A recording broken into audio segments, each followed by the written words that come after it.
All right.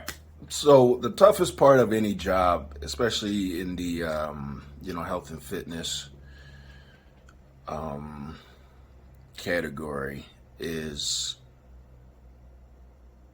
compliance of your clients. And what I mean by that is you all know you recommend either certain exercises or stretches or releasing of certain muscles after your appointments based on what I feel, based on what you tell me. Um, Whether or not you do those things, I'm sure some of you do, most of you probably do not. And for some of my clients, it's apparent that they don't and they won't. So they come in with the same issues. Um, and then next thing you know, they're asking about whether I recommend surgery. And my question to them is, okay, well, what are you doing for your shoulder? What are you yourself doing for your shoulder, other than your adjustments or your massages or your just getting injections? What are you specifically doing to help your shoulder? And more often than not, they're not doing things I recommend. So of course they're not going to get any better. Of course it's most likely going to get worse. And of course at that point, if they're not doing those things, especially if they've been coming in for longer than a year and they're still not doing those things, then surgery is going to be inevitable at that point because there's no changes being done. Okay, you can't go months or years without strengthening a joint and expect to get better. It's only going to get worse, especially as you age. Your muscles aren't going to just magically get stronger over time. That doesn't happen. Okay, you got to put in effort. You got to release the muscles that are too tight, and you got to strengthen the muscles that are too weak at the end of the day. Because if you don't, then there's nothing that can be done at that point.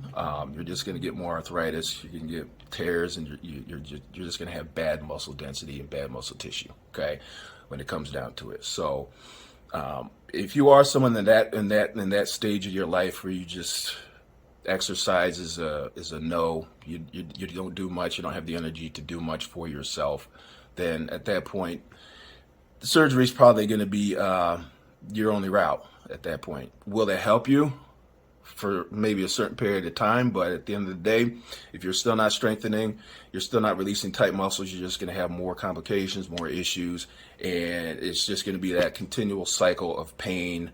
And it's that is going to be what it is. Okay, so that's why I say with the compliant aspect, there's so much of you that would be pain-free if you just do the littlest of things and change the littlest of things in your life, whether it's just doing some certain strengthening exercises weekly or daily, or just releasing daily. Okay, a lot of pain and a lot of dysfunction can be resolved if you put in the effort.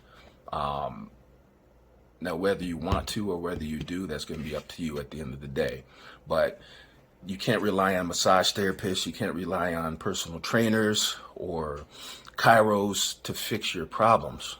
Okay? Because at the end of the day, we can't put weights in your hands. We can't make you exercise. You have to do that on your own.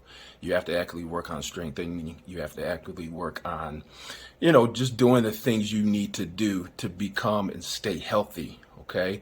You can't come to a massage therapist one time a month for an hour and then do nothing for the rest of the month. Like, what are you doing the rest of the month to help yourself? It's those kind of things. That's where it's like, if you're not going to do it, then yes, you're going to have surgery. Same thing if you're